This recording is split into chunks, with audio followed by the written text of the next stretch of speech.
বিরুদ্ধে হুঁশিয়ারি পুতিনের। ট্রাম্পকে শান্তিতে নোবেল পুরস্কার দিতে পাকিস্তানের সুপারিশ। জাতিসংঘে ইসরায়েলকে তুলোধুনো করল পাকিস্তান, চীন, রাশিয়া ও আলজেরিয়া। ফেব্রুয়ারিতে নির্বাচন ধরে ঘর গোছাচ্ছে বিএনপি। এতক্ষণ শুনছিলেন সংবাদ শিরোনাম, এবারে বিস্তারিত।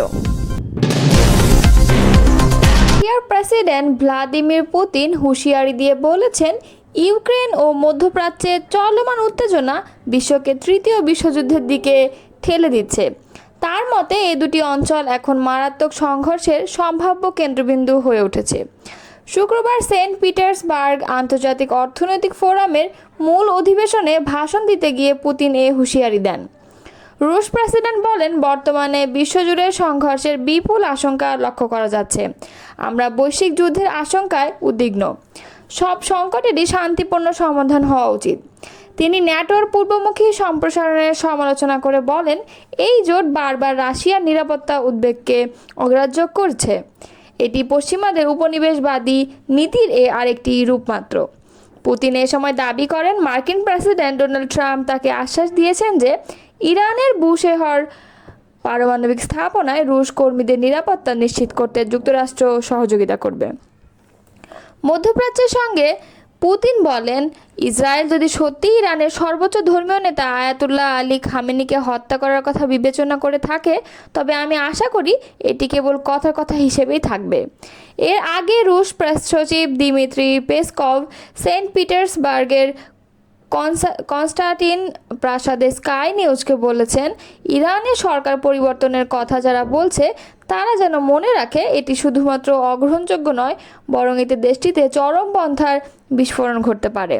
তিনি হুঁশিয়ারি করে বলেন, যারা আয়াতুল্লাহ খামেনিকে হত্যা করার কথা বলছে তারা যেন মনে রাখে তাতে তারা এক ভয়ঙ্কর প্যান্ডোরার বাক্স খুলে দেবে। আসন্ন 2026 সালের নোবেল শান্তি পুরস্কারের জন্য মার্কিন প্রেসিডেন্ট ডোনাল্ড ট্রাম্পের নাম আনুষ্ঠানিকভাবে সুপারিশ করছে পাকিস্তান, যা সাম্প্রতিক সময়ে পাক ভারত উত্তেজনায় মধ্যস্থতাকারী হিসেবে ট্রাম্পের স্বীকৃতি বলে জানাচ্ছে পাকিস্তান। শনিবার পাকিস্তান সরকারের অফিসিয়াল এক্স অ্যাকাউন্ট থেকে দেয়া এক আনুষ্ঠানিক বিবৃতিতে এমনটি জানানো হয়েছে।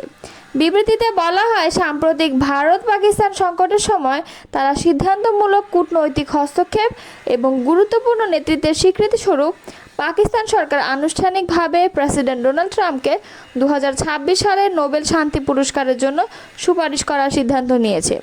বিবৃতিতে আরও বলা হয়, প্রেসিডেন্ট ট্রাম্পের সিদ্ধান্তমূলক কূটনৈতিক সম্পৃক্ততা এবং গুরুত্বপূর্ণ নেতৃত্ব দুটি পারমাণবিক অস্ত্রধারী দেশের মধ্যে অত্যন্ত অস্থিতিশীল পরিস্থিতি হিসেবেও বর্ণিত উত্তেজনা হ্রাস করতে সাহায্য করেছে।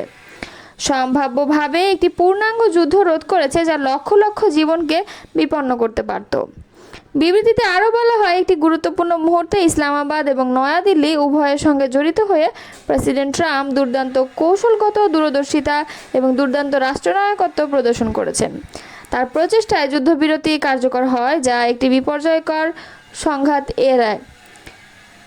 ভারত পাকিস্তানের যুদ্ধরত পরিস্থিতির শান্তিপূর্ণ সমাধান দেওয়ার ক্ষেত্রে অগ্রণী ভূমিকা রাখায় ট্রাম্পের প্রশংসা করে ইসলামাবাদ বিবৃতিতে জানায়। এই হস্তক্ষেপ একজন প্রকৃত শান্তিপ্রিয় হিসেবে প্রেসিডেন্ট ট্রাম্পের ভূমিকা এবং সংলাপের মাধ্যমে সংঘাত সমাধানের প্রতি তার অস্বীকারের প্রমাণ। দক্ষিণ এশিয়ায় টেকসই শান্তির প্রতি আন্তরিক অঙ্গীকার।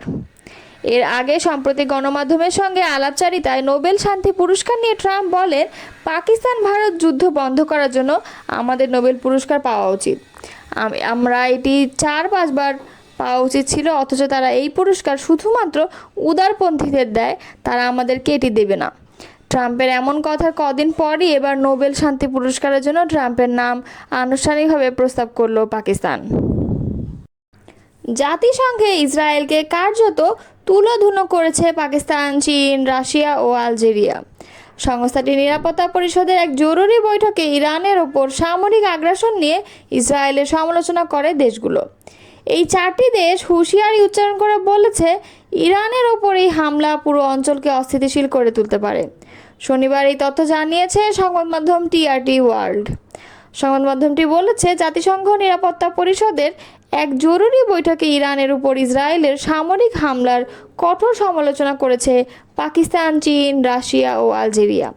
তারা সতর্ক করে বলেছে এই হামলা পুরো অঞ্চলকে অস্থিতিশীল করে তুলতে পারে এবং পারমাণবিক স্থাপনায় হামলার যে নজির তৈরি করা হয়েছে তা ভবিষ্যতের জন্য বিপজ্জনক।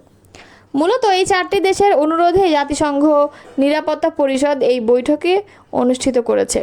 বৈঠকে রাশিয়ার রাষ্ট্রদূত ভ্যাসিলি নেবেনজিয়া বলেন, ইরানের শান্তিপূর্ণ বেসামরিক পারমাণবিক স্থাপনাগুলোকেও লক্ষ্যবস্তু বানানো হচ্ছে। এতে ভয়াবহ পারমাণবিক বিপর্যয়ের ঝুঁকি তৈরি হয়েছে। এমন স্থাপনায় হামলা চালানো যায় না। চীনের রাষ্ট্রদূত ফু কং বলেন, ইসরায়েলের এই হামলা আন্তর্জাতিক আইন ও আন্তর্জাতিক সম্পর্কের নিয়ম লঙ্ঘন করেছে। এটি ইরানের সার্বভৌমত্ব ও নিরাপত্তাকেও ক্ষুণ্ণ করেছে এবং গোটা অঞ্চলের শান্তি ও স্থিতিশীলতা বিপন্ন করছে।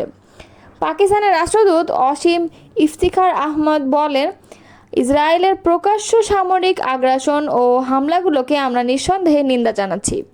এটি কেবল একটি দেশের জন্য নয়, গোটা অঞ্চলের ও বিশ্ব শান্তির জন্য গভীর হুমকি। আলজেরিয়ার রাষ্ট্রদূত আমার বেনজামা এই হামলাকে বলেন, বিনা উস্কানিতে ও অযৌক্তিকভাবে চালানো এই হামলা জাতিসংঘ সনদের প্রকাশ্য লঙ্ঘন। প্রসঙ্গত, ইসরায়েল গত 13 জুন থেকে ইরানের বিভিন্ন সামরিক ও পারমাণবিক স্থাপনায় বিমান হামলা চালিয়ে আসছে। এর পাল্টা জবাবে ইরানও ব্যালিস্টিক ক্ষেপণাস্ত্র হামলা চালিয়েছে ইসরায়েলের বিভিন্ন শহরে। এই পরিস্থিতি মধ্যপ্রাচ্যে একটি বড় যুদ্ধের আশঙ্কা তৈরি করেছে, যার প্রভাব সারা বিশ্বের উপরই পড়তে পারে।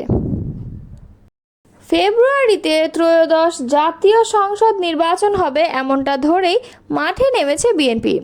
নির্বাচনে নানা কর্মকাণ্ডের পাশাপাশি ঘর গোছাতেও ব্যস্ত সময় পার করছেন দলটির নেতারা।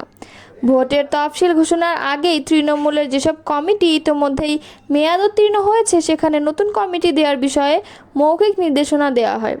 ঢাকা ছাড়া 9 সাংগঠনিক বিভাগের দায়িত্বপ্রাপ্ত নেতারা এ নিয়ে মাঠে কাজ করছেন। দলটির সিদ্ধান্ত অনুযায়ী গণতান্ত্রিক উপায়ে কাউন্সিলের মাধ্যমে সারা দেশের ইউনিয়ন, পৌর, থানা, উপজেলা, মহানগর ও জেলা কমিটি করা হবে। তবে কমিটি গঠন নিয়ে অন্তর্বিরোধও নতুন করে সামনে আসছে। কয়েকটি উপজেলা কমিটি গঠন নিয়ে সংঘর্ষের ঘটনাও ঘটেছে। আবার কমিটি নিয়ে নানা বিতর্কের মুখে সেই কমিটি বাতিলের ঘটনা আছে। বিএনপি সূত্রে জানা গেছে এসব তথ্য। এদিকে বিগত আন্দোলন সংগ্রামে সক্রিয় ছিলেন, নির্যাতিত, ক্লিন ইমেজ ও দলের প্রতি আনুগত্য এমন নেতাকর্মীদের কমিটিতে যৌথ মূল্যায়নের কাজ করার বিষয়ে বিএনপির হাইকমান্ডের নির্দেশনা রয়েছে। তবে খোঁজ নিয়ে জানা গেছে বেশ কয়েকটি উপজেলা কমিটি গঠনে হাইকমান্ডের নির্দেশ মানা হয়নি।